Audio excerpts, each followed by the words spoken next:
Good evening. My son Dimitri Alfonso sleep. No, he go to work. My son Dimitri Alfonso go to work. Okay. This is Daddy, the leasing boy, the retired man. This is our dinner at Blackford, the World Cup Singapore. We're having a pork toppings, pork toppings with vegetable on the side. Okay, enjoy folks at Blackford, the World Cup Singapore. Our family dinner. My son go out without eating, but he got food. He doesn't want to eat. He said he feel like eating outside. So enjoy folks at Blackford, the World Cup Singapore, July 4, 2026. Okay, July 4, 2026. Our family dinner.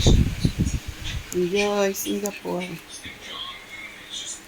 Our family dinner. We're having a lemon and lime juice. Okay, yeah. Enjoy Singapore.